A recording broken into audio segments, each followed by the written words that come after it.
mengucap syukur untuk kasih setiamu, untuk setiap berkat-Mu Tuhan, untuk penyertaan-Mu dalam suka maupun duka Tuhan, kami mengucap syukur. Pada sore hari ini Tuhan, kami datang dengan puji-pujian dan penyembahan yang ada dalam hati kami. Biarlah segala pujian dan kemuliaan menyenangkan hati-Mu, memuliakan nama-Mu, dan biarlah Tuhan berkata dalam pujian kami dari awal pertengahan hingga akhir. Kami serahkan semuanya dalam nama-Mu Tuhan, dalam nama Tuhan Yesus Kristus. Amin, amin. Sekali lagi shalom. Shalom. Salam damai sejahtera Allah yang melampaui segala akal dan pikiran terus tinggal dalam hati kita untuk selama-lamanya. Amin, saudara. Mau damai sejahtera? Amin. Terus melekat pada Tuhan. Di situ ada damai sejahtera, ada damai sukacita yang Tuhan berikan buat kita. Kita ada di sini karena kita mengasihi Tuhan, karena kita sayang sama Tuhan. Amin. Betul, saudara? Betul. Tuhan pun sayang sama kita. Kita diperhatikan saat ini. Saat saudara ada di tempat ini, Tuhan perhatikan hidup saudara. Benar, saudara. Ada satu rema ayat yang begitu luar biasa yang memberkati pada sore hari ini. Kita baca di Yesaya 41 ayat 13. 1, 2, 3.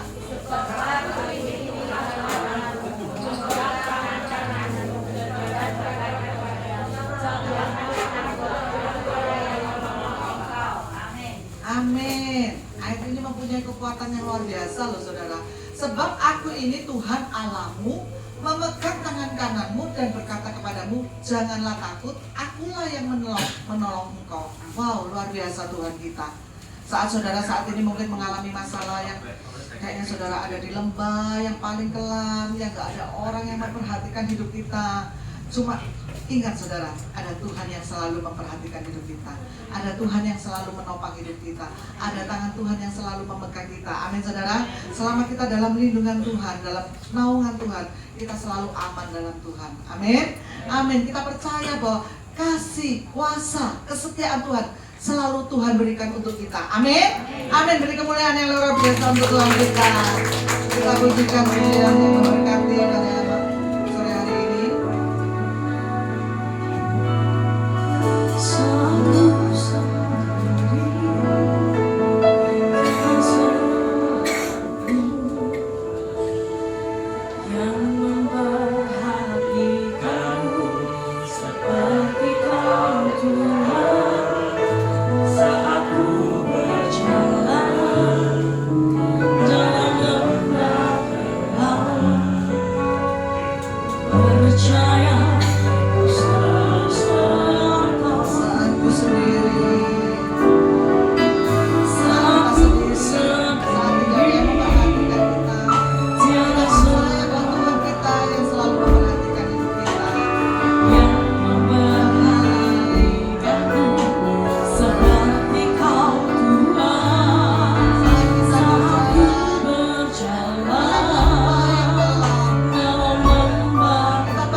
menyatakan bahwa kasih-Mu luar biasa.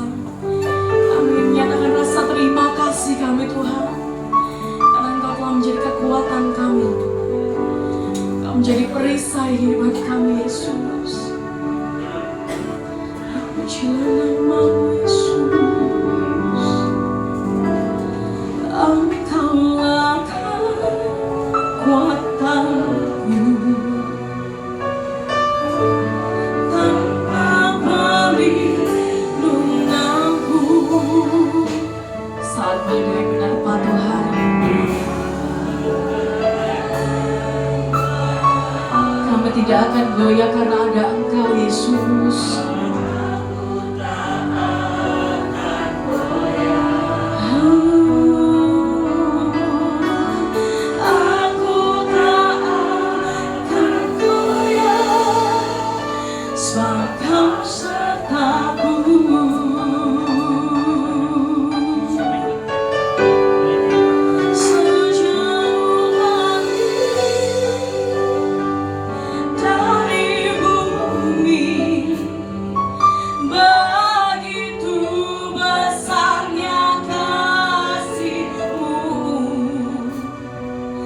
Penuhi hati kami yang rindu Tuhan, menyembah Engkau Allah yang luar biasa. Yesus, sejauh langit dari bumi. Katakan begitu besar kasih Allah.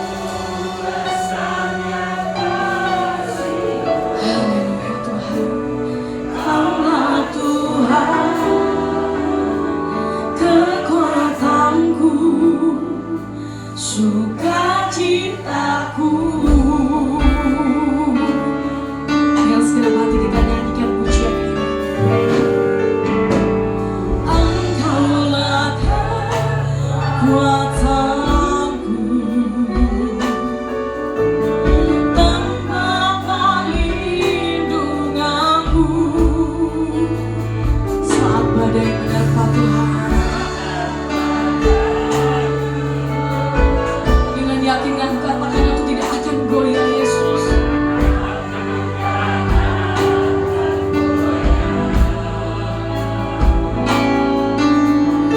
Aku tak akan goyah, sebab Kau sertaku. Sekali lagi kita nyanyikan pujian ini dengan segenap hati kita. Engkaulah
kasih-Mu.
luar biasa Tuhan.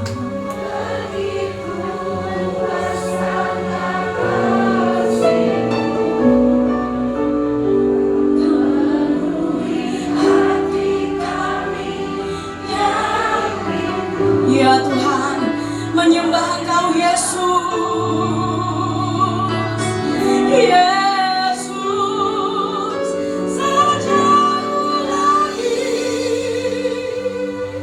dari bumi, begitu besarnya kasih-Mu.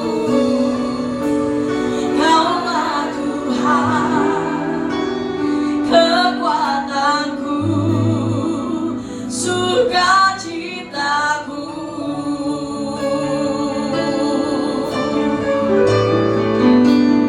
Ku sembah Engkau, Yesus. Hanya Engkau Allah dalam hidup kami Tuhan.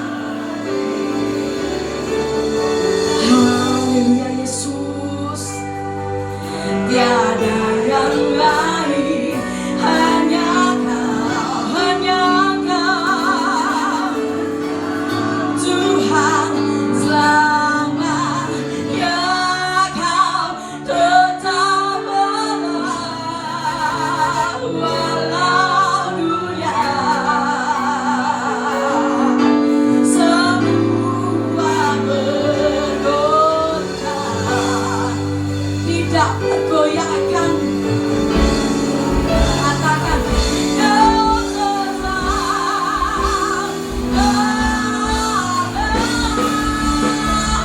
ku sembah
Masuk dalam gerbang-Mu yang kudus, terpujilah nama-Mu. Dalam nama Tuhan Yesus Kristus, yang percaya katakan, yang percaya katakan, amin. Ada sukacita, katakan haleluya, haleluya.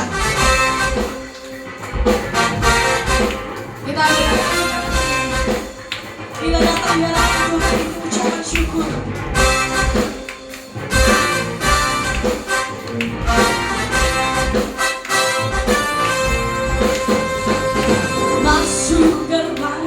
Bersyukur dengan penuh pujian, bersuka di hadiratnya. Agung namanya, puji sebelah sabda. Musik dan kalian katakan, semua makhluk di bumi di surga dengan setiap hati naikkan puji akan nama-Nya yang Tuhan baik. Semua baik, sebab Tuhan baik. Anugerahnya kekal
Masih siap memuji Tuhan lebih lagi? Aduh kurang keras. Masih siap? Masih siap? Haleluya. Dan hati bersyukur kita masuk di hadapan Tuhan.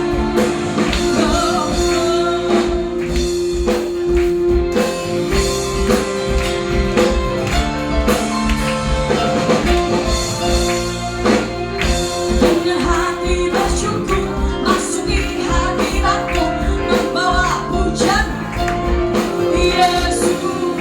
Ku mengangkat wajahmu, bersuka di depanmu. Haleluya. Angkat tanganmu, ku mengangkat tanganmu, bersorak-sorai bagi kebaikanmu. Lompatkan. Oh, oh. Engkau baik, sangat baik, kasih setiamu tak pernah berubah. Engkau baik, sangat baik, kasih setiamu tak pernah berubah. Yesus kita sangat baik. Dengan hati bersyukur masuki hadiratmu, membawa pujian bagimu Yesus. Ku memandang wajahmu, bersuka di depanmu, sambil menceritakan kasihmu. Kita bersama-sama ku mengangkat, haleluya, bersorak-sorai bagi kebaikanmu. Oh, engkau baik, sangat baik, kasih setiamu tak pernah berubah. Engkau baik, sangat baik, kasih setiamu tak pernah berubah. Katakan, engkau baik, kasih setiamu tak pernah berubah. Engkau baik, sangat baik, kasih setiamu tak pernah berubah. Engkau baik, sangat baik, kasih setiamu tak pernah berubah. Engkau baik, sungguh baik, kasih setiamu tak pernah berubah. Kasih setia Yesus tak berubah untuk selamanya. Dengan suara-suara itu Tuhan kita. Haleluya, haleluya, haleluya. Saya persilakan Bapak Ibu duduk kembali. Haleluya. Terima kasih Tuhan. Yesus. Terima kasih sudah menyertai ibadah kami Tuhan. Dan terima kasih karena Tuhan hadir di tempat ini. Tuhan selalu hadir dalam hidup kami, hati kami. Terima kasih karena kasih-Mu selalu ada untuk kami Tuhan. Ingatkan kami juga untuk terus saling mengasihi, karena Tuhan lebih dahulu mengasihi kita. Terpujilah nama Yesus. Syukur bagi.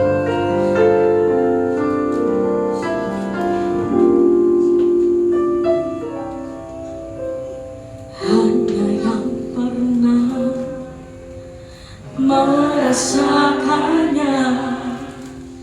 tahu duri dalam dagingku.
hatiku yang suam, saat yang lainnya begitu mudah sirna. Kasih-Mu ya Tuhan tetap bertahan.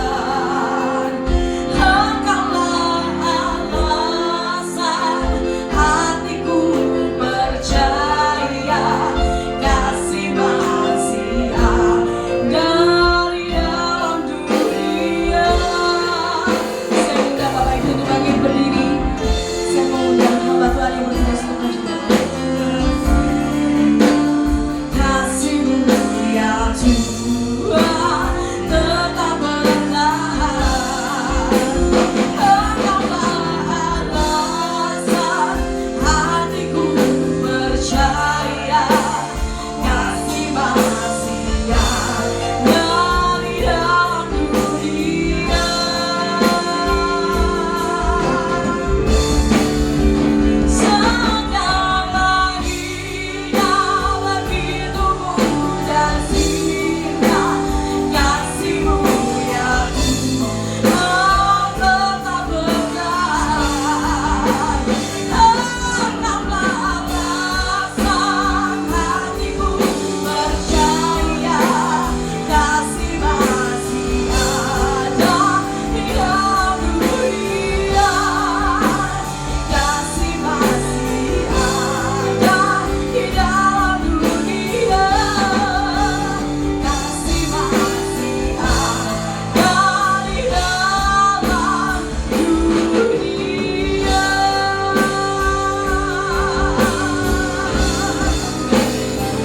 Haleluya, haleluya.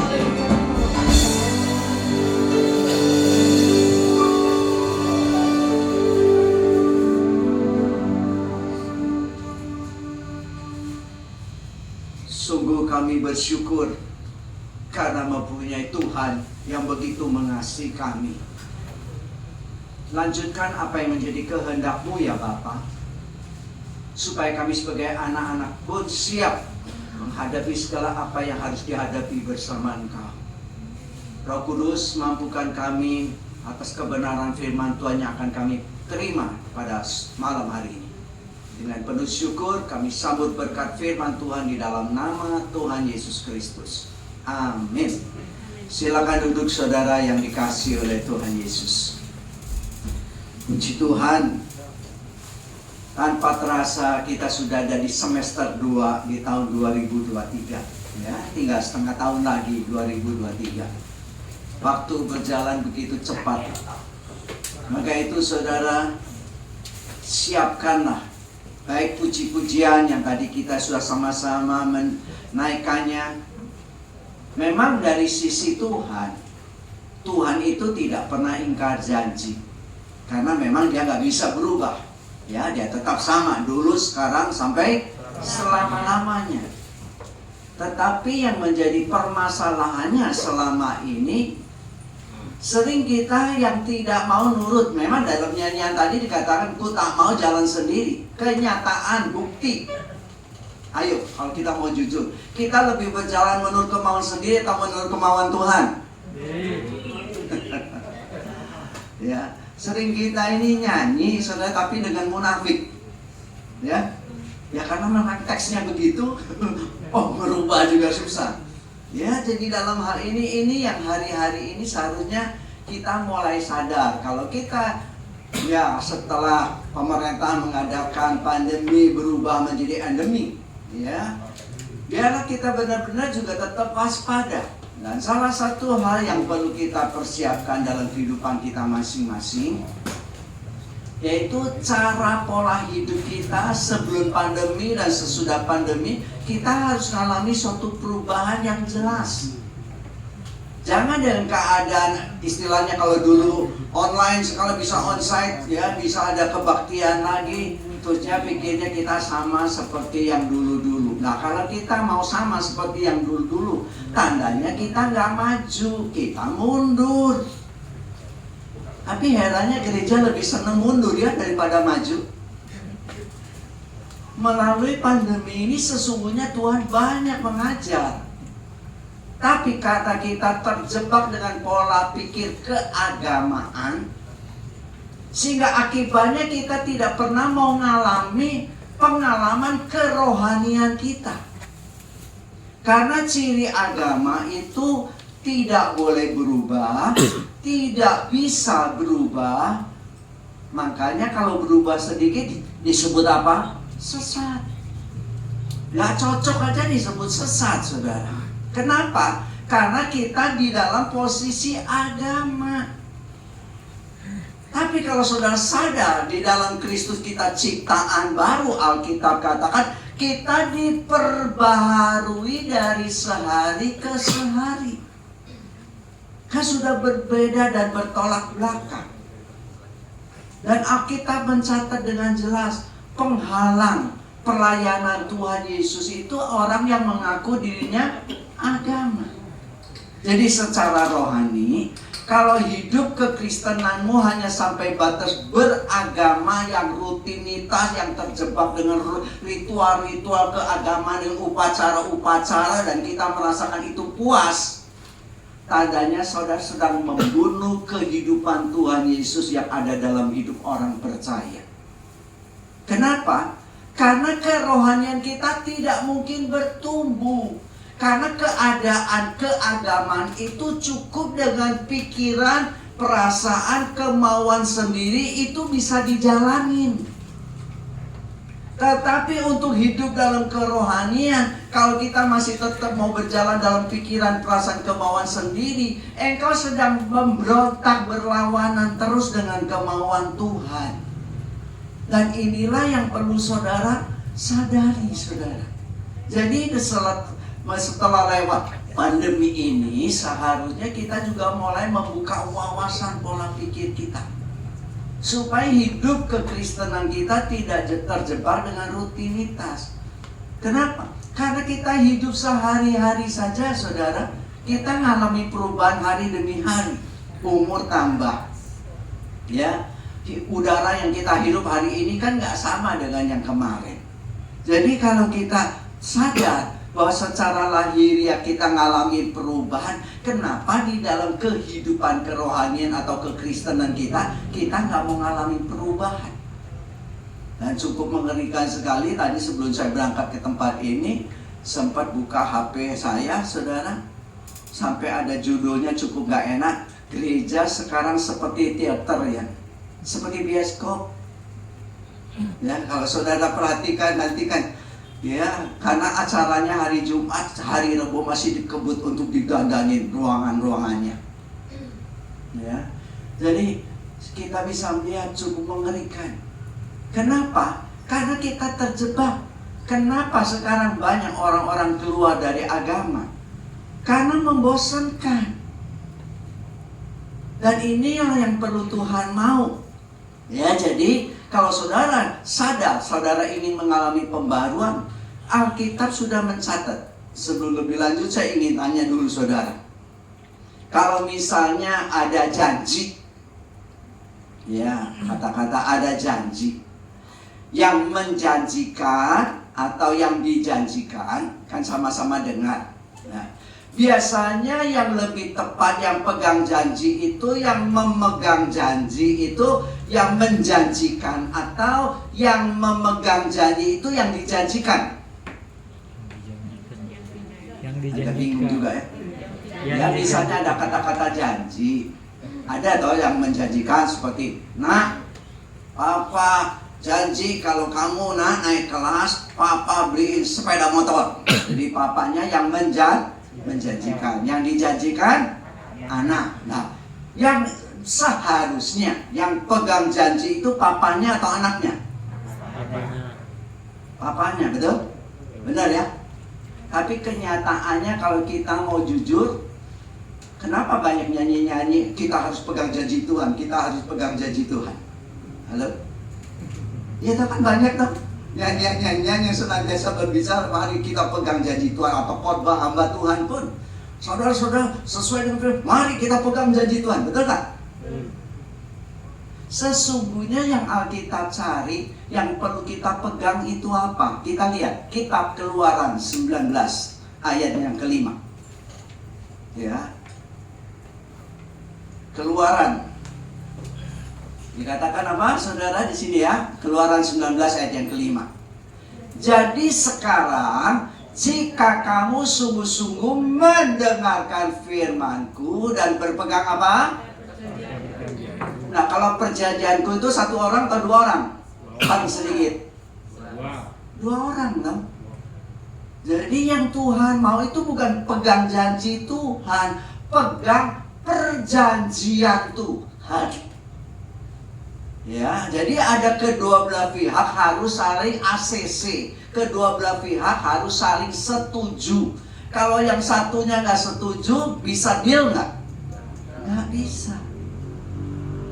Jadi sesungguhnya yang Tuhan mau, seperti contoh tadi papa dan anak, mestinya yang anak lakukan apa? Bukan pegang janji bapaknya. Nah, papa janjinya beli sepeda motor, sepeda motor. Kan bukan. Yang harus dilaksanakan oleh anak apa? Naik kelas. Iya toh?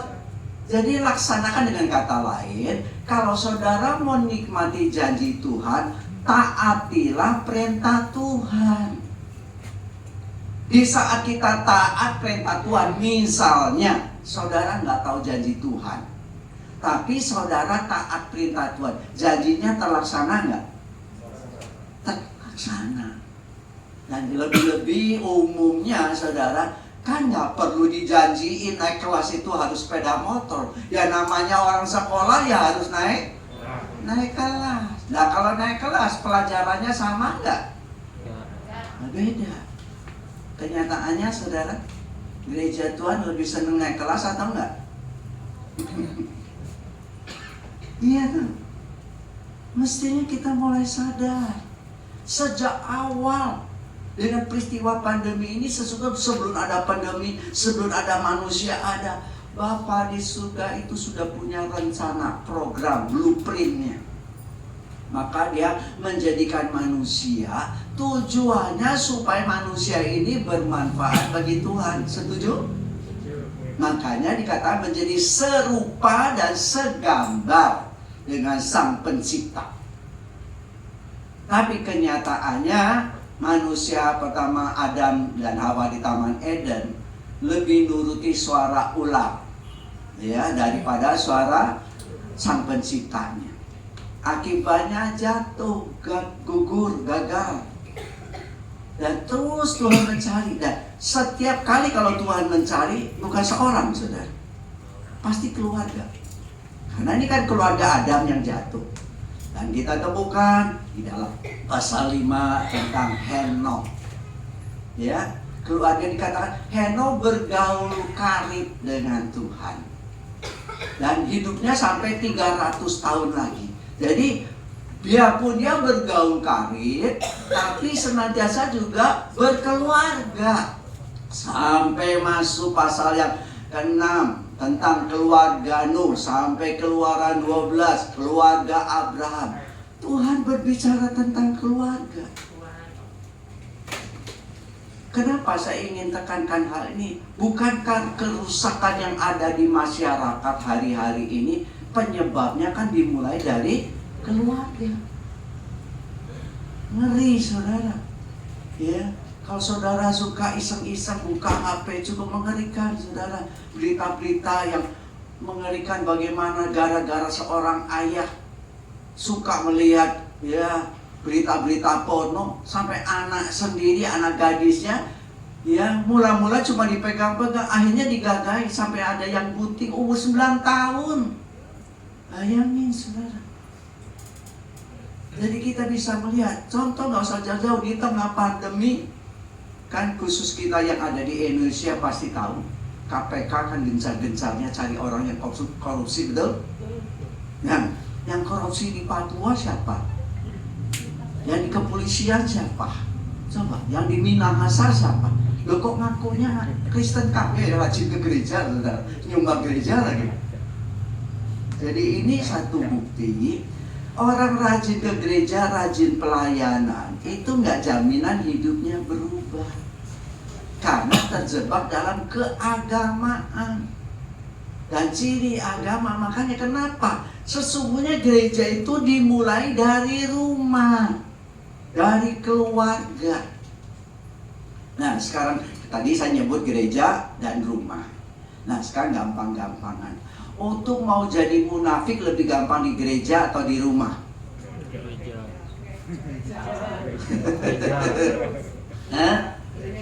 Di gereja tak?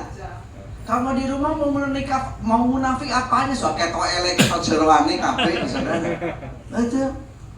Nah ini loh yang Tuhan mau. Melalui peristiwa pandemi ini, Tuhan tuh mau dandanin keluarga kita terlebih dahulu. Karena kasus-kasus yang Tuhan buktikan, gak usah jauh-jauh lihat berita luar, ya di Indonesia saja. Kan kasus contoh di kepolisian Pak Sambo ini, saudara, kan sudah punya istri, saudara. Kok sampai anak buahnya, pengawalnya, istilah orang dekat, kok sampai dibunuh dan dikarang-karang, pokoknya macam-macam. Ya, dan kalau saudara buka selidiki, karena saya tidak terlalu mengikutinya, tetapi yang menjadi suatu pelajaran bahwa orang yang mengaku dirinya beragama, rajin terlibat dalam pelayanan termasuk pendeta pun nggak jaminan kalau dia tidak mau hidup dalam kebenaran firman Tuhan. Saya merasa lebih baik atau lebih suci, enggak.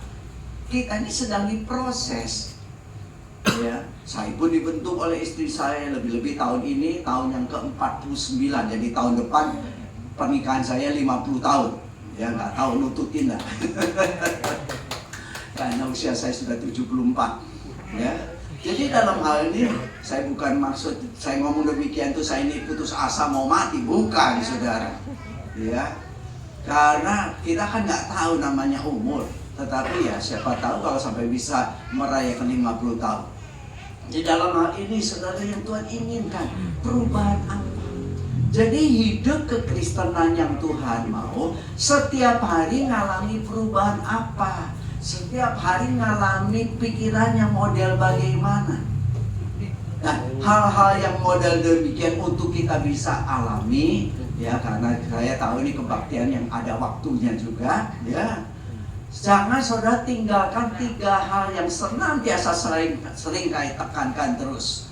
Bersukacitalah senantiasa, tetaplah berdoa, mengucap syukur dalam segala hal. Itulah yang dikehendaki Allah dalam Kristus Yesus. 1 Tesalonika 5, 16, 17, 18. Ayat terpendek, tetaplah berdoa. Kenapa kita harus tetap bersukacita senantiasa? Artinya senantiasa kan selalu berkesinambungan. Jadi senang atau susah harus tetap bersuka cita. Karena kitab Nehemia berkata terjemahan lama, sukacita Tuhan itu kekuatanku. Sentesile sewomen teliliak. Ya. Jadi sukacita Tuhan itu kekuatan buat kita. Hanya terjemahan baru sekarang kan sukacita Tuhan itu perlindunganku. Memang kalau Tuhan jadi kekuatan kita, maka kita dilindungi oleh Tuhan. Maka itu kenapa kita perlu bersukacita selalu, ya? Bukan berarti kita nggak bisa susah, bukan. Dan jangan harap manusia lahiriah kita bisa mengatasinya, nggak mungkin. Kenapa? Karena Alkitab sendiri sudah berkata waktu ada hukum Taurat tidak ada seorang pun yang menggenapinya. Dan penggenapnya adalah Tuhan Yesus. Makanya ditekankan dalam 1 Tesalonika ayat yang ke-18-nya, ya, dikatakan mengucap syukurlah dalam segala hal, ya.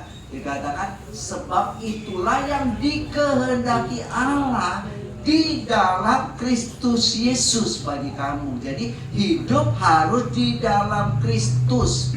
Makanya Paulus mengerti rahasia itu. Hampir 13 surat-surat Paulus hampir tidak mensitir kata-kata firman yang ada di 4 Injil. Kenapa? Paulus nggak menangin zamannya Yesus, ya. Tetapi dia menemukan setelah dia ada di dalam Kristus, dia menemukan hal-hal yang baru di dalam Kristus. Makanya di dalam Filipi pasal 3 ayat yang ke-8, ya. Kita akan lihat coba apa yang dikatakan. Malahan segala sesuatu ku anggap apa? Rugi karena pengenalan akan Kristus Yesus Tuhanku lebih mulia daripada semuanya. Oleh karena dialah aku telah melepaskan semua itu dan menganggapnya apa? Bayangin saudara, saudara kedudukannya dengan waktu itu sebelum ganti Paulus kan namanya Saulus. Dia sebagai orang yang latar belakang Yahudi asli tulen, dia tokoh agama, sampai dia mendapat mandat untuk kejar-kejar orang Kristen untuk dibunuh. Waktu itu saudara. Tapi setelah dia berjumpa Tuhan Yesus, apa yang terjadi yang di belakang itu sampah. Kenapa? Dia nemukan yang baru di depan. Seharusnya gereja Tuhan mulai pandemi ini harus bisa melihat ke depan. Saya bukan berkata tidak boleh kita kebaktian hari Minggu, bukan. Kalau dulu kita anggap kebaktian Minggu itu sesuatu hal yang sakral, yang utama, yang harus tidak boleh tidak datang. Ya, karena kita anggap itu, makanya dalam bahasa Mandarin pun ya dikatakan lipai. Re itu hari, lipai itu hari yang harus kita penuh hormat. Tetapi setelah kita hidup dalam perjanjian baru, Alkitab katakan ibadah itu mempersembahkan tubuhmu yang hidup, kudus, dan yang berkenan. Itulah ibadah yang sejati. Nah kalau gitu ada yang gak sejati ya. Jadi Roma 12 ayat 1 itu yang sejati. Nah kalau kita gak melakukan yang sejati, tandanya kita sedang dalam posisi yang tidak sejati. Nah, kalau gitu kita ngerti. Ya, karena sejak ayat satunya, ayat yang kedua dikatakan, janganlah kamu menjadi serupa dengan dunia ini. Apanya yang serupa dengan dunia ini? Nah, karena Paulus sedang membahas tentang kerohanian, tentang ibadah. Jadi tandanya, janganlah kamu ibadah seperti orang yang beragama di dalam dunia ini. Kamu harus beda. Nah, Paulus mengatakan Roma 12 ayat 1 dan 2 itu sesungguhnya sedang menggenapi percakapan perempuan Samaria waktu di sumur Yakub. Kan dikatakan, guru, kalau orang Samaria kan nyembahnya kan di gunung Samaria. Kalau orang Yahudi kan nyembahnya kan di bait Allah. Tapi saatnya tiba, sekarang tiba saatnya penyembah Bapa menyembah dalam roh dan kebenaran. Jadi tandanya saudara, menyembah dalam kebenaran itu gak butuh tempat, gak butuh waktu. Dengan kata lain, bekerja itu ibadah, belajar sekolah juga ibadah, berumah tangga juga ibadah, melakukan aktivitas rekreasi itu juga ibadah. Karena Tuhan itu sedang menantikan gerejanya jadi garam, jadi terang, jadi air hidup, menyatakan surat Kristus yang terbuka, bukan di dalam. Kalau di dalam namanya jago kandang. Yang dibutuhkan itu di luar. Sudah belum di tempat kerjaan, sudah membuktikan belum? Seperti Sadrak, Mesak, Abednego, atau Daniel, atau Yusuf, tokoh-tokoh yang di tengah-tengah bangsa-bangsa kafir. Ini yang dinanti-nantikan oleh Bapa di surga. Ya, sekali lagi bukan saya melarang gak boleh kebaktian loh ya saudara. Tetapi jangan dianggap kebaktian cuma minggu yang lebih hebat daripada Senin dan Sabtu. Jadi setiap menit, setiap detik, setiap jam itu berharga di mata Tuhan. Karena waktu tidak bisa kembali, biarpun orang dunia berkata time is money. Waktu adalah uang. Uang hilang bisa dicari, waktu hilang bisa dicari gak? Gak bisa. Makanya salah satu hal yang perlu kita sadari dalam Efesus pasal yang ke-5 dikatakan, ya, di situ usahakanlah dirimu untuk mengerti kehendak Tuhan. Karena waktu-waktu ini jahat. Dengan kata lain, hendaklah kamu mengerti kairos, kesempatan. Ya, kata-kata waktu dalam Efesus pasal yang kelima dari 14, 15, 16, 17, 18 itu ada kata-kata waktu. Ya, itu berbicara kairos. Nah, terjemahan kairos di dalam bahasa Mandarin disebut cihui, kesempatan. Jadi kairos itu artinya kesempatan, peluang. Nah, kalau kita nggak ngerti kesempatan, nggak ngerti peluang, memang ada hal-hal tertentu diberi kesempatan yang kedua kali. Tapi umumnya kesempatan itu nggak pernah kedua kali. Karena contoh saudara, saat ini kesempatan untuk dapat sesuatu, makanya hal-hal yang tawaran-tawaran, cukup hari ini engkau dapat voucher ini untuk dibelikan ke tempat ini untuk hari ini. Besok bisa berlaku nggak? Enggak. Makanya salah satu trik daripada tipu mus dan iblis, ya, senantiasa gunakan dengan kata-kata besok, kan gitu saudara.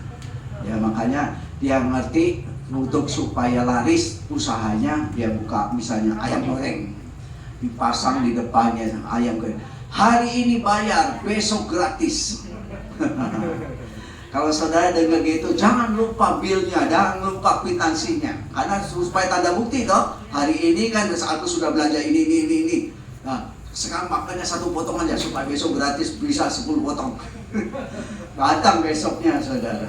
Waktu saudara, Pak, saya kemarin nih maunya ada, ya, saya sudah beli. Kan di situ ditulis hari ini bayar, besok gratis, Pak. Loh, Bapak nggak salah baca, coba baca, Pak. Hari ini bayar, besok gratis. Lah kapan gratisnya?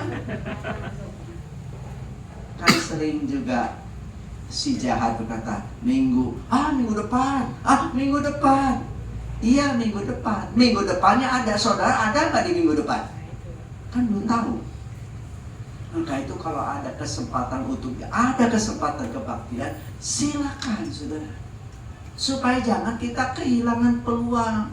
Begitu juga supaya kita semua pelayan-pelayan Tuhan juga mulai nangkep, supaya berita yang disampaikan itu bukan itu saja, ngurusin masalah, bukan, nggak boleh lagi. Ya, memang gereja itu istilahnya pertukangan, yang sakit supaya sembuh, yang susah supaya dihibur, yang rusak digandani supaya benar. Kan memang namanya gereja. Tetapi jangan keenakan, sehingga akibatnya saudara, Tuhan tuh baik, Tuhan sanggup tolong saudara, amin. Tapi di saat menghadapi masalah, kalah lagi, nggak pinter-pinter. Makanya firman Tuhan berkata, marilah kepadaku yang letih, lesu, berbeban berat, aku akan memberikan kelegaan, kelepasan, kebebasan, kemerdekaan. Tapi jangan lupa titik di situ. Ayat 29 kata, pikulah kuk yang Tuhan berikan. Lebih-lebih kuk yang kuberikan itu enak, ringan. Apa kuk yang Tuhan berikan? Yang enak itu cuma satu kata, kehendak Tuhan. Kalau engkau pikul dalam kehendak Tuhan, karena dikatakan belajarlah aku lemah lembut dan rendah hati, maka jiwamu akan mendapat ketenangan. Jadi ketenangan itu akibat apa? Kita mau belajar. Memang dulu yang saya tahu biasa gereja disebut Jiao Hui.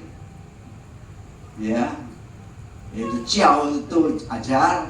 Ya, ajar itu macam-macam, diajar, belajar, mengajar. Mestinya Jiao Hui. Hui itu himpunan.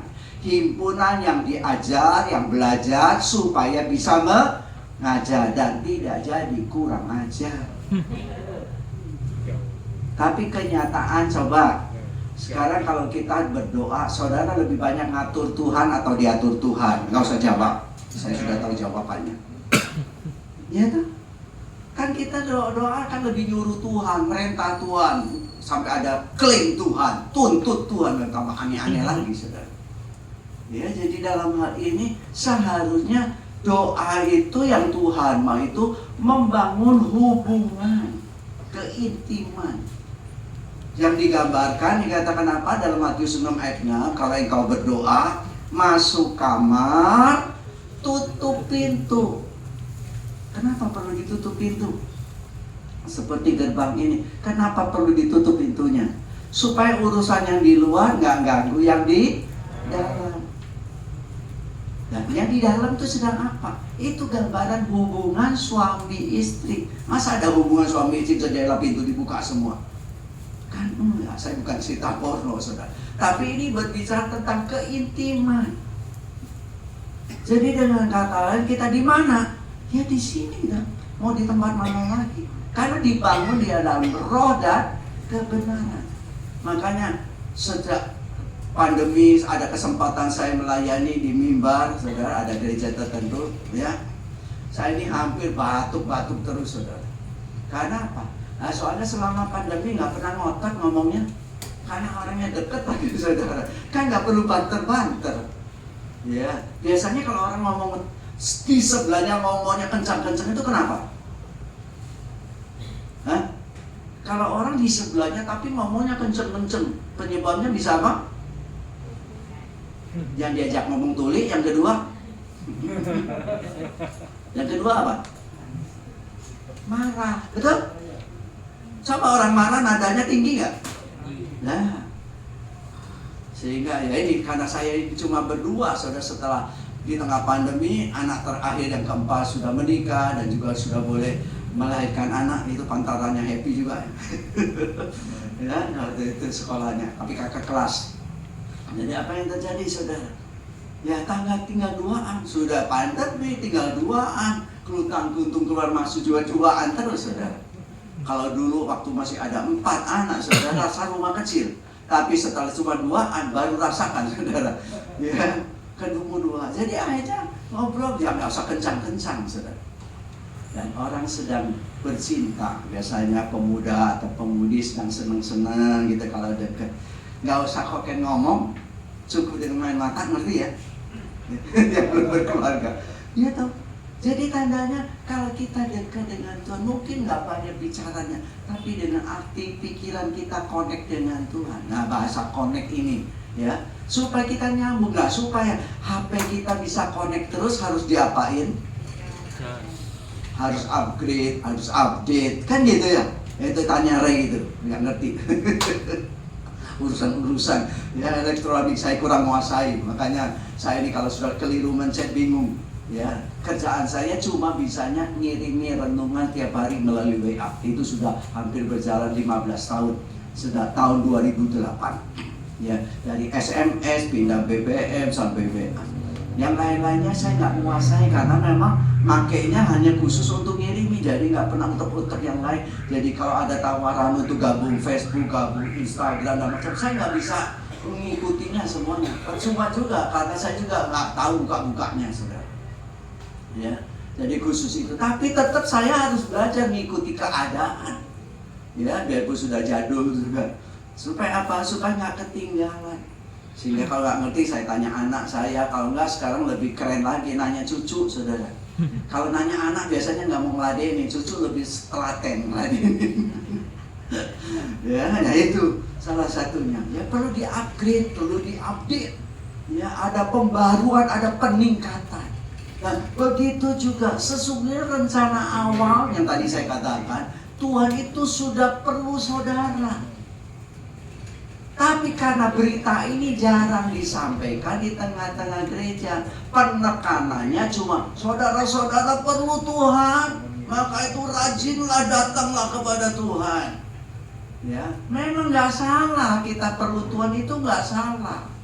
Tapi jangan berhenti di situ. Sejak awal sebelum saudara perlu Tuhan, Tuhan itu sudah perlu saudara dan saya. Maka saudara dilahirkan ke dalam dunia. Yohanes 15:16 berkata, bukan kamu yang pilih aku, tapi aku yang pilih kamu, supaya kamu pergi dan menghasilkan buah. Kata-kata pilih itu artinya aku perlu kamu. Kalau saya nggak diperlukan, saya nggak ada di mimbar pada petang hari ini. Ya kan bisa saja digantikan.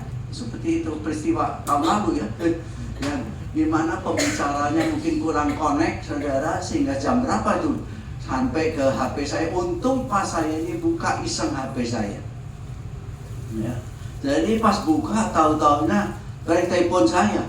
Ya, untuk ngisi karena hamba Tuhannya nggak sempat bisa datang. Ya, saya juga bingung dalam waktu 20 menit, saudara. Ya, kebaktian sudah berjalan. Dan saya tahu biasanya sekitar setengah jam lebih kan pujian.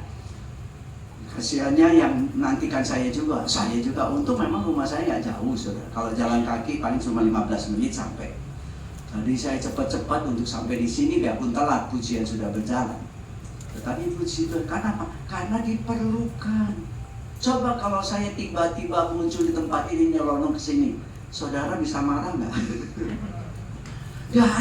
Nggak dapat tugas, kamu mau lancang sini. Maka itu saudara, kita harus bisa membedakan. Ya, memang Tuhan hebat, Tuhan dahsyat, itu tidak bisa dipungkiri. Saya sempat dikirimi teman bagaimana perang di Israel yang selama 6 hari musuhnya tentara Arab 5 semuanya dikepung, tapi herannya tambah musuh-musuhnya yang dikalahkan karena pembelaan Tuhan. Ya, itu tentang tahun berapa? Tahun 1967. Jadi kita bisa melihat bagaimana pembelaan pertolongan Tuhan. Biarpun Israel itu masih gagap, masih ngelawan Tuhan. Ya, tapi tetap kenapa? Karena pilihan. Ya, jadi tapi jangan kita menyalahgunakan, kita ini dipilih. Yang setuju katakan amin. Bukan gara-gara orang tua saya Kristen saya jadi Kristen. Belum tentu. Kan banyak yang keturunan Kristen yang hidupnya nggak benar juga. Jadi dalam hal ini kita sadar kalau kita diperlukan Tuhan, ya cari tahu. Kan ada nyanyian berkata, Dia mengerti, Dia peduli segala persoalan. Betul, Dia ngerti, Dia tahu, peduli. Nah sekarang kita ngerti nggak maunya Tuhan apa dengan peristiwa kejadian yang saya alami? Kan harus kedua belah pihak saling setuju. Nah kalau kita nggak ngerti caranya Tuhan, ya bagaimana? Contoh yang paling gampang yang kita kenal dengan kata-kata kita harus berbuat baik. Setuju? Ya, kita semua orang kan diajari untuk berbuat baik. Tetapi kita harus bisa membedakan berbuat baik yang bagaimana. Berbuat baik seperti manusia lahiriah kita. Karena sejak lahir kita di dalam dunia ada 2 sifat. Ada baiknya juga ada jahatnya. Gara-gara Adam dulu makan buah pohon pengetahuan baik dan jahat. Dan itu adanya di agama. Makanya di agama kan seneng dandanin orang rusak nggak benar supaya didandani jadi baik. Tetapi baiknya di sini nggak bisa untuk melakukan baik yang di sini. Kenapa? Karena baik yang di sini itu hanya sampai batas kebaikan manusia lahiriah. Minta sumbangan kasih, gereja butuh dana dikasih. Tapi kalau namanya nggak dicantum, nggak disebut, terus ngambek. Nah itu namanya baiknya manusia.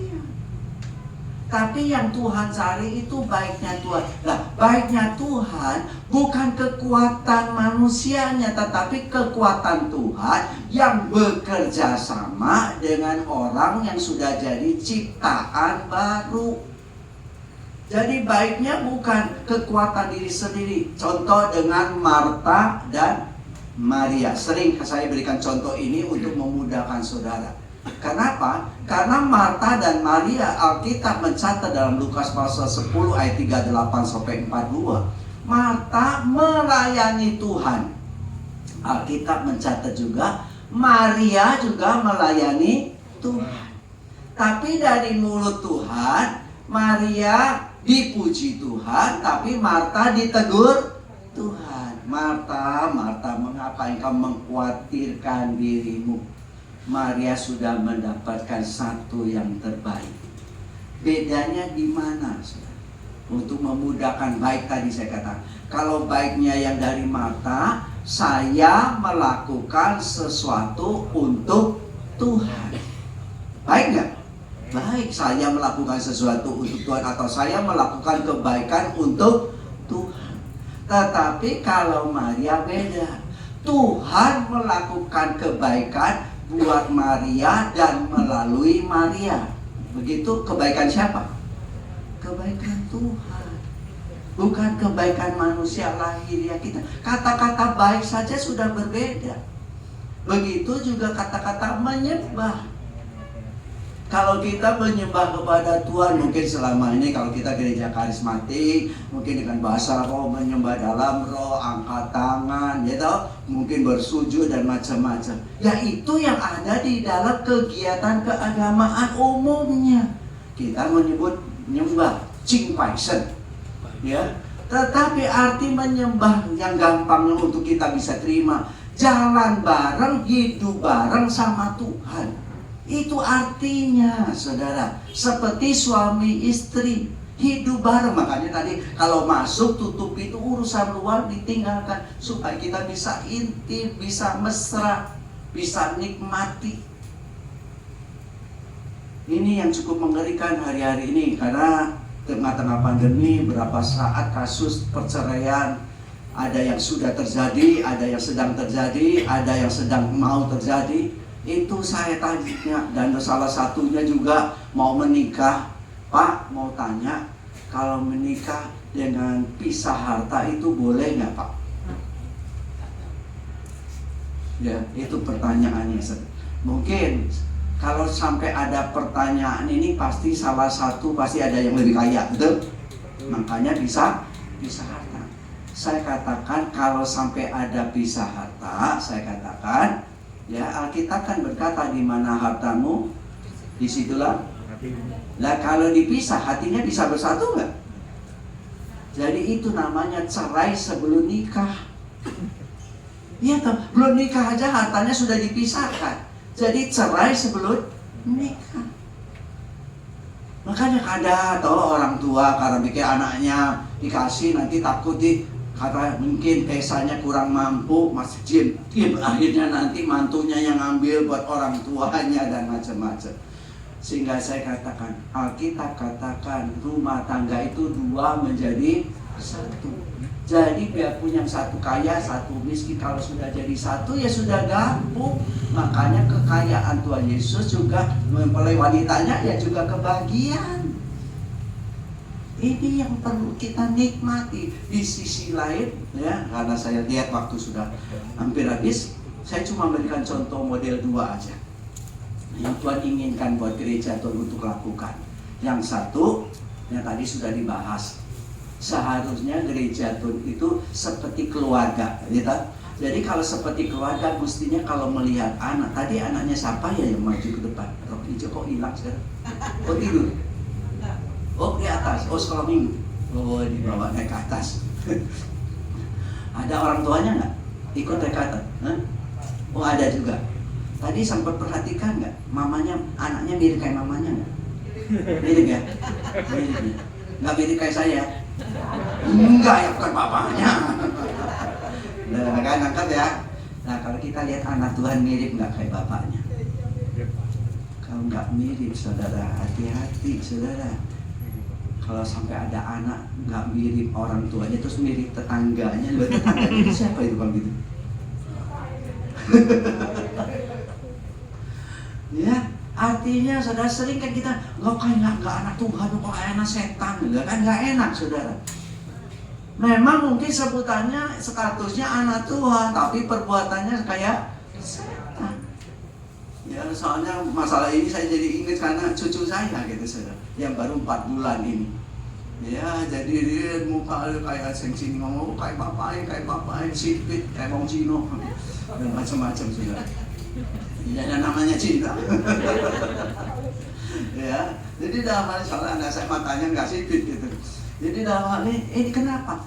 Wajar kalau anak mirip orang tua. Kalau kita ngaku anak Tuhan nggak mirip sifat-sifatnya dengan orang tua, itu nggak wajar. Makanya sampai Yesus ditanya toh, Yohanes 14 ayat 8, Guru, tunjukkan Bapa kepadaku. Masa selama ini engkau nggak bisa lihat? Lihat aku, lihat Bapa. Jadi seharusnya gereja Tuhan, kalau saya ngomong gereja Tuhan, itu jangan soal gedungnya, bukan soal mereknya. Gereja Tuhan itu yaitu eklesia, suatu umat yang dipanggil keluar kepada terangnya yang Jaib itu artinya eklesia, yaitu gereja. Makanya setelah saya mengerti hal itu, saya sering berbicara kalau di himpunan gereja yang diundang. Memang saya nggak bisa khotbah bahasa Mandarin, saudara. Ya, karena pernah dulu dipraktekkan. Pertama kali Betani di Kapasari ada bahasa Mandarin, cuma keluar 30% keluar dari mulut saya. Ya, kalau saya lebih bisa baca daripada ngomong. Jadi akhirnya untuk menguraikannya yang susah buat saya. Dan apa yang terjadi, saudara? Sehingga itu yang menjadi penghambat buat saya. Tapi setelah saya mengerti arti aslinya gereja itu eklesia, saya senantiasa ingatkan buat kelompok-kelompok dalam bahasa Mandarin. Saya katakan gereja bukan seharusnya sebutannya Chiao Wei, tapi seharusnya Cao Wei. Cao itu dipanggil, kalau Chiao itu diajak. Nah, kalau kita belum dipanggil keluar dan kita masih hidup di yang lama, waktu kita diajar akhirnya jadi sombong. Makanya titelnya dipasang di depan-depan 5, di belakang 5. Kapan ngertinya, saudara? Yang di sini Paulus nggak bingung dengan sampah dikatakan. Nggak enak tuh, saudara. Dia berikan sekolah Tiranus oleh Gamaliel dan Nikodemus. Tapi kenapa kok disebut sampah? Bukan berarti dia meremehkan didikan dulu. Dia melampaui hebatnya Kristus itu sampai dia nyebutnya sampah. Saya tidak anti dengan sekolah Alkitab, enggak. Tetapi yang Tuhan mau, Alkitab sejak awal Matius 28, jadikanlah seluruh makhluk menjadi muridku. Itu amanat agung loh, saudara. Selama ini gereja Tuhan sudah menjadi murid Tuhan belum? Tujuannya kenapa sih kita jadi murid Tuhan? Kalau kita dekat dengan Tuhan, lama-lama jadi mirip. Makanya ada teman yang baik sejak kecil, makanannya kesukaan sama, sampai pakaian sama, sampai akhirnya dikirain kembar. Tautannya cuma teman baik, karena kumpul bareng terus. Begitu juga yang Tuhan mau. Nah, untuk bisa kumpul bareng, nah kalau nggak sama jenisnya kan nggak mungkin kumpul. Allah itu roh adanya, makanya kita perlu hidup dalam roh. Roma 8 ayat 14 berkata, barang siapa yang dipimpin roh Allah adalah anak Allah. Nggak anak Allah, nggak dipimpin roh Allah, anak siapa? Jawab sendiri. Ya tetap anak Allah, tapi predikatnya anak Allah yang tidak taat. Nah, kalau kita tidak taat terus, selamat nggak? Ya enggak. Maka itu saudara, ini yang pertama, supaya lihat anak, lihat bapak. Yang kedua, seperti Lukas 15, di mana papanya ngomong sama anak sulung yang tersesat. Saya nggak keliru ngomong. Yang tersesat itu bukan bungsu, karena yang bungsu Alkitab kata hilang telah kembali, mati telah hidup kembali. Makanya dipestakan toh. Kan nggak pestakan yang mati toh, nggak pestakan yang sesat toh. Tapi yang cukup mengerikan yang sulung, kakaknya. Saya sudah kerja bertahun-tahun dalam ladang Tuhan, tapi nggak pernah dipestakan. Untuk bapaknya waktu itu bukan saya. Coba kalau saya goblok mau sendiri. Kan kekayaannya kanannya cuma 2, sudah setengahnya diambil oleh adiknya, kan sisanya yang kakaknya, betul? Loh kok kan gak mau nikmati? Berapa banyak anak Tuhan gak mau nikmati berkat-berkat Tuhan yang melimpah? Mesti minta terus, karena gak tahu. Makanya minta terus. Kelihatannya benar nyanyiannya. Ku tahu Tuhan pasti buka jalan. Sudah belum? Kalau ku tahu Tuhan pasti buka jalan, sudah belum nyanyian itu? Hah? Kalau pasti buka jalan, sudah belum? Hah? Pasti buka, itu kan baru janji. Pasti buka jalan, sudah belum? Belum. Loh, Alkitab senantiasa telah bilur-bilurnya telah menyembuhkan kamu. Kan bukan pasti menyembuhkan, tapi telah. Sudah sebelum saudara lahir pun sudah disediakan. Nah, untuk membuktikan, ya kalau tadi ya yang awal lihat anak, lihat bapak, itu yang Tuhan mau. Yang kedua yang Tuhan mau, Bapak punya, anak punya. Ayatnya kita lihat, Efesus 1 ayat 3, 22, 23. Kita lihat Efesus 1 ayat 3 dulu. Terpujilah Allah dan Bapa Tuhan kita Yesus Kristus, yang dalam Kristus telah mengaruniakan kepada kita apa? Segala berkat rohani di dalam surga. Dua-dua. Dan segala sesuatu telah diletakkannya di bawah kaki Kristus.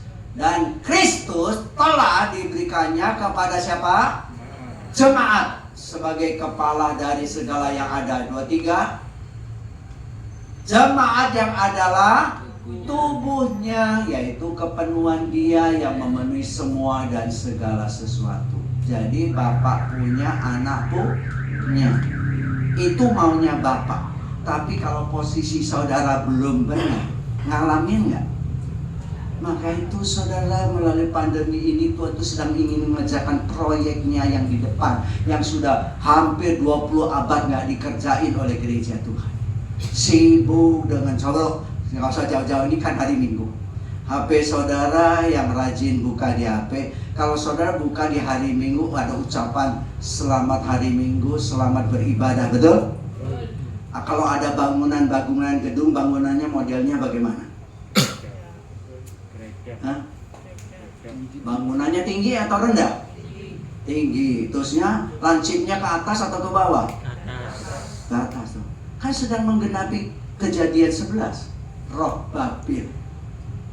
Tanpa sadar, gereja lebih sibuk urusan bangunannya, bukan bangunannya. Tidak tahukah kamu tubuhmu adalah bait Allah. Yang dibangun tuh di sini, nggak butuh tempat, nggak butuh waktu. Segala waktu Tuhan bisa. Tapi kalau bangunan, kalau di dalam agama kan butuh tempat, betul? Inilah seperti sekarang jam sekian sampai jam sekian. Sampai saya sempat tanya teman-teman yang ada di gereja 1 jam saja. Saya tanya kebaktiannya, bisa 1 jam nggak? Nggak bisa sekarang. Dulu awal-awalnya 1 jam saja, saudara. Tapi sekarang 1 jam nggak bisa. Seharusnya yang benar kebaktian di akhir zaman seperti hari pertama dikatakan mana sekali, jangan lebih, sebab kalau lebih jadi ulat, betul? Jadi posok, akhirnya daripada repot besok, sekarang besok mau sudah rusak. Tapi herannya pada hari yang ke-6 harus ngambilnya double.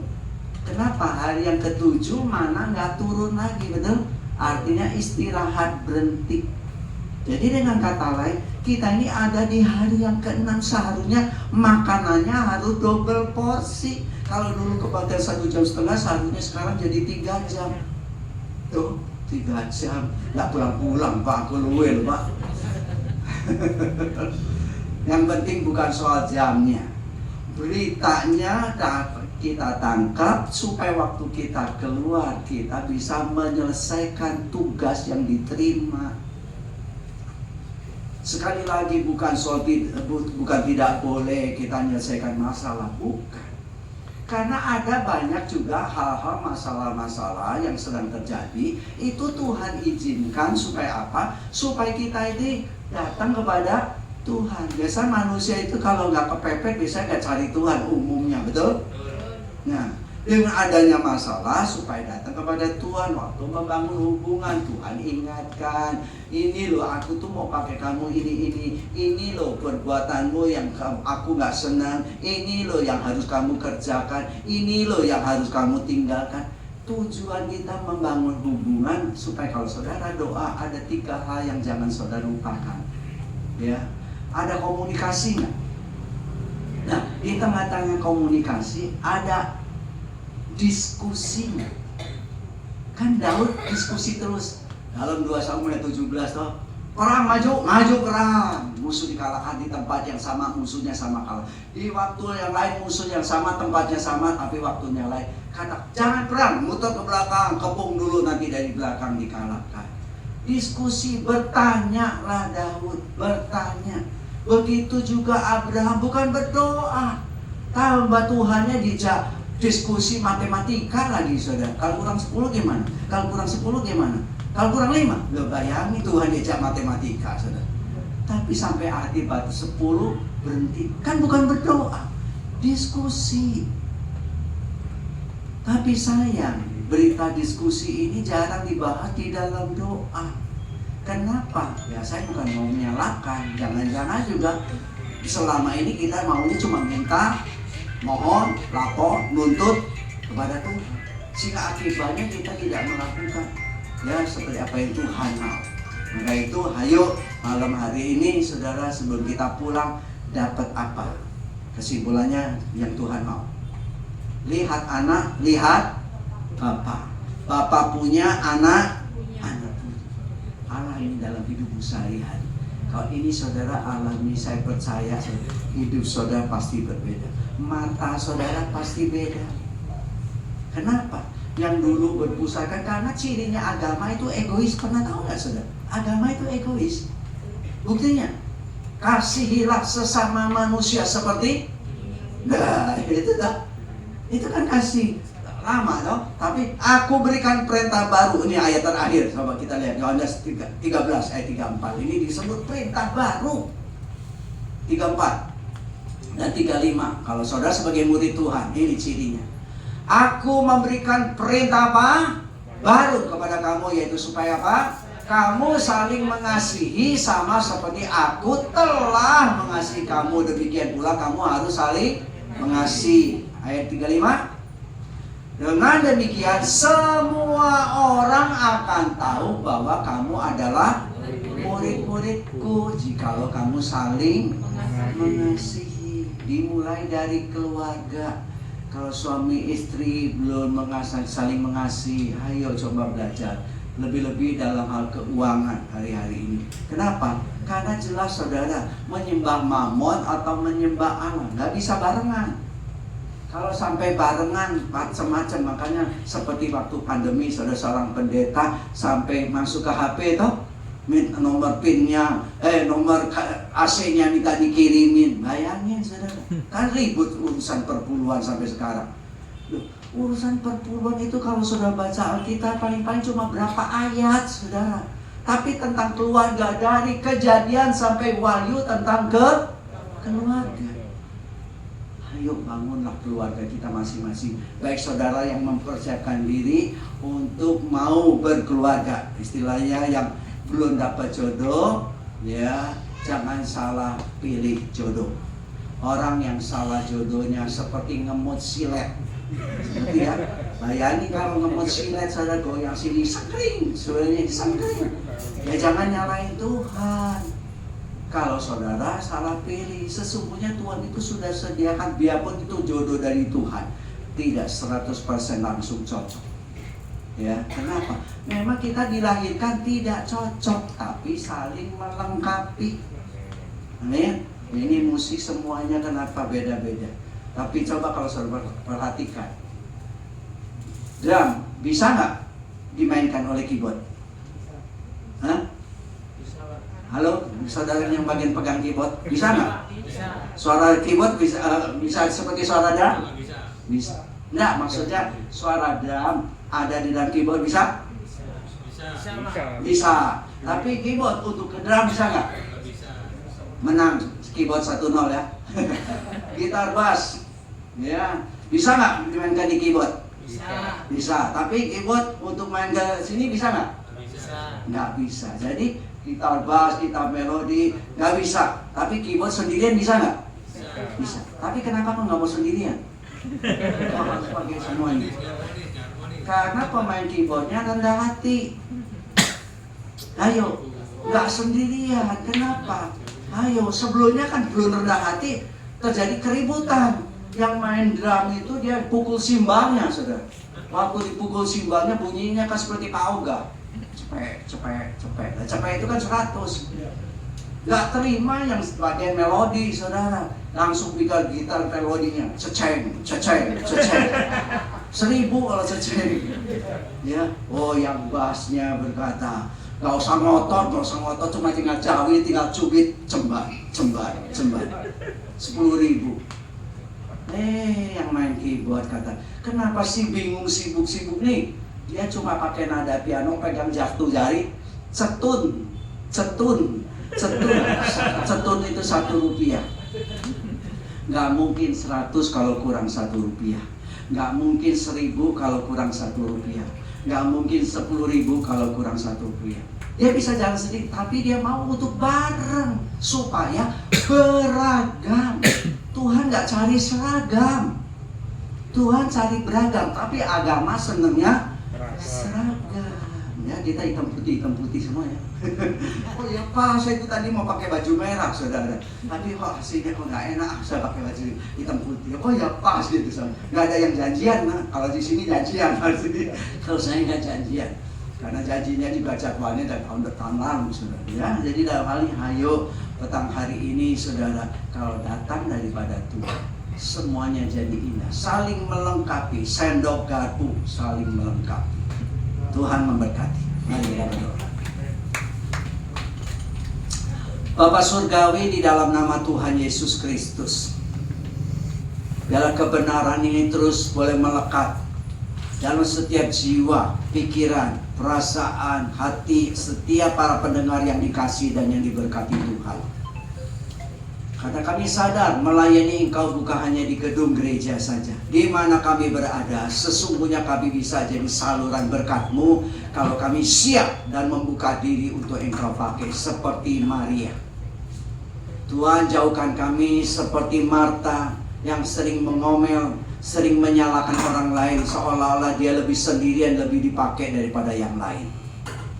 Tapi pelajaran pada malam hari ini supaya kami juga tidak menjadi anak sulung yang tersesat, rajin tetapi tidak ada bukti perubahan hidup. Tetapi kalau kami benar-benar menyadari bahwa Engkau punya rencana yang agung dan mulia buat gerejamu atau pribadi demi pribadi yang ada, lanjutkan apa yang menjadi kehendak Tuhan, sehingga hidup kekristenan kami berdampak terlebih dimulai dari rumah. Kalau kami dimulai dari Yerusalem dan boleh berkembang ke Yudea, Samaria, sampai ke ujung bumi, dan itu boleh terjadi dan setiap keluarga kami masing-masing, dan nama Tuhan boleh dipermuliakan. Dan puji nama-Mu untuk selama-lamanya. Pakai kami tanpa kecuali, baik yang melayani petang hari ini maupun yang tidak sempat untuk melayani petang hari ini. Semuanya pemakaian-Mu tanpa kecuali. Sehingga sekolah minggu pun juga Tuhan pimpin kami, sehingga apa yang kami kerjakan supaya tidak berjalan menurut kemauan sendiri, tetapi benar-benar dalam kehendak Tuhan. Terpuji buat nama-Mu. Dalam nama Tuhan Yesus kekasih Tuhan, terimalah berkat ini dengan penuh syukur. Hanya kuasa Bapa Surgawi yang sanggup melimpahkannya. Amin.